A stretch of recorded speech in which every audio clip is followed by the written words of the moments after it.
Sorry বন্ধুরা, part টুটা নিয়ে আসতে একটু টাইম লেগে গেলো। আসলে কাজ করি তো, তাই কাজের চাপে ভিডিওটা ছাড়ার অতটা টাইম পাইনি।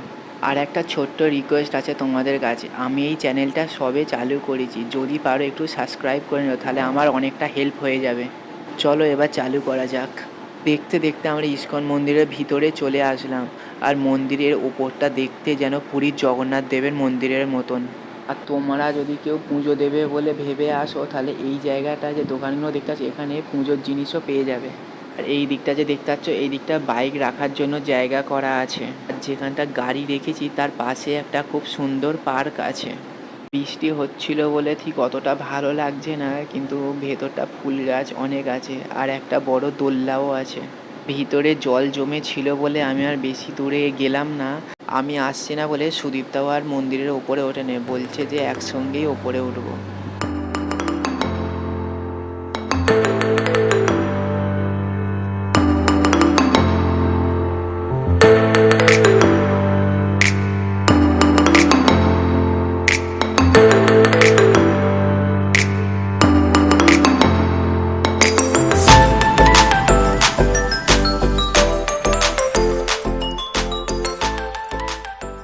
আর এটা হচ্ছে মন্দিরের মেন গেট। এই যে গেটের সামনে বসে আছে বামুন দাদু, যারাই আসছে তাদের সবাইকেই প্রসাদ দিচ্ছে। মোবাইল ফোনে আমি ঠিক তোমাদের দেখাতে পারছি না, কিন্তু খুবই ভালো জায়গা, তোমরা যদি কখনো আসো দেখতে পাবে।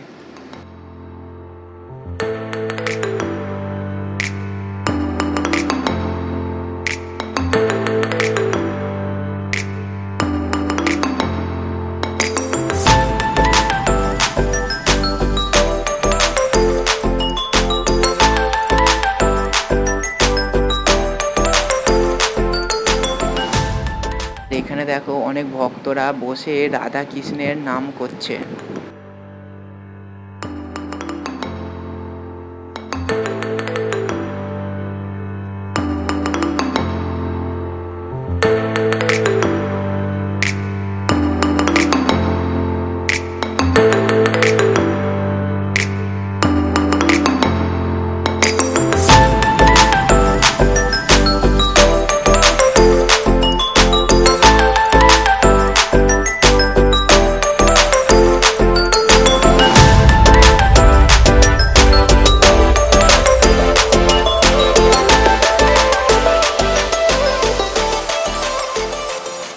আর মন্দিরের মেন গেটের অপোজিটে দেখো একটা শিব ঠাকুরের মন্দির করা আছে। আর শিব ঠাকুরের পাশেই হনুমানজির একটা মূর্তি আছে।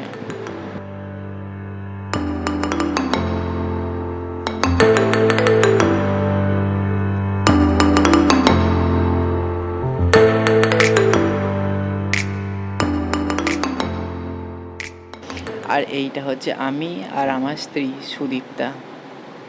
দেখতে দেখতে অনেকটাই টাইম কেটে গেল, সন্ধেও হয়ে আসলো, তাই মন্দির থেকে এবার বেরিয়ে আসলাম।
আর তোমরা এই রাস্তার দিকে দেখো একবার, কি বাজে রাস্তা।